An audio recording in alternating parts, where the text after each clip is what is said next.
সারাদিন কোন দিক দিয়ে চলে যায় সময় সেটা কিছুই বুঝতে পারি না। মেয়েদের আসলে খাওয়ার চিন্তা করতে করতে সারাদিন চলে যায়। তো আজকের সকালটা সিম্পল নাস্তা দিয়ে শুরু করেছিলাম।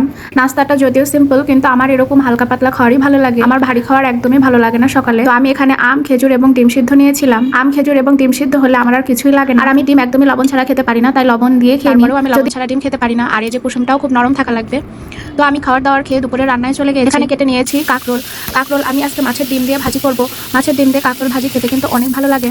তো এখানে পেঁয়াজ মরিচ কেটে নিয়েছি, আর পাশে বসিয়ে দিয়েছি মাছ ভাজা। মাছ ভাজা দিয়ে আজকে পটল রান্না করব। মাছের ডিম সচরাচর আমরা এমনি রান্না করে খেতাম, কিন্তু এবার দেখি ট্রাই করে যে কাঁকরোল দিয়ে কেমন লাগে। তো পাশের চুলায় আমি মাছ ভাজিটাও করে নিচ্ছি। মাছে আমি হালকা লবণ এবং হলুদ দিয়ে মাছ ভাজিটা করে নিচ্ছি। আর কাঁকরোল দিয়ে যে মাছের ডিমটা রান্না করব সেটাও আমি হালকা হলুদ এবং লবণ দিয়ে মাখিয়ে রেখেছিলাম।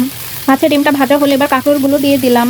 তো দিয়ে দেওয়ার পর এবার নাড়াচাড়া করে নিব ভালোভাবে। পাশের চুলায় আমি পটলের তরকারিটাও বসিয়ে দেবো। পটলটা আমি হালকা ভেজে নিয়েছি, এবার পানি দিয়ে দিচ্ছি। এবার দিয়ে দিচ্ছি পেঁয়াজ কুচি, লবণ, হলুদ এবং মরিচের গুঁড়া। আর বেশি কিছু আমি দিব না, আর একটু সামান্য আদা রসুন বাটাও দিয়েছি। তো এভাবে আমি পটলের তরকারিটাও রান্না করে নিব। আর এই যে পাশে ডিমের তরকারিটাও হয়ে গেছে। ডিমটা খুব বেশি কড়কড়া করবো না, তাহলে খেতে কিন্তু ভালো লাগবে না। যেহেতু আমি এখানে কাঁকরোল দিয়েছি, এটা সিদ্ধ করার জন্য আমি 2বার পানি দিয়েছি এবং ঢেকে ঢেকে রেখেছি। এভাবে সিদ্ধ করলে কাঁকরোলটা অনেক সফট হয়, কড়া হয় না, আর খেতেও বেশি মজা লাগে। তো পাশের চুলায় পটল কষানোটাও আমার হয়ে গেছে। পটল কষানোটা হয়ে গেছে। তো আগে রেখে দিয়েছিলাম মাছ ভেজে, সেই মাছ ভাজাটাও আমি দিয়ে দিলাম।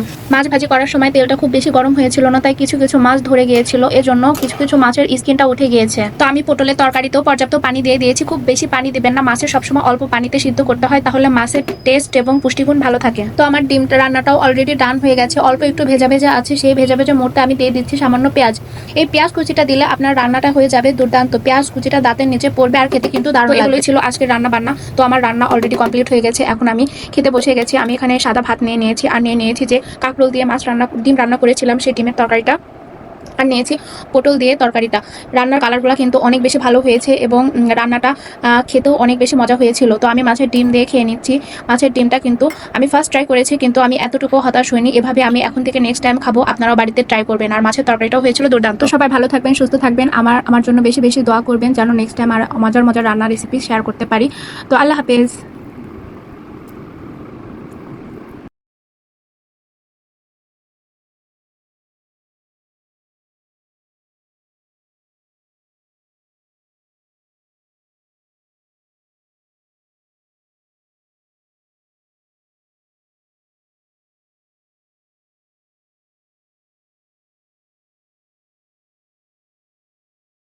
তো এই ছিল আমার সারা দিনের ছোট্ট একটি ব্লগ।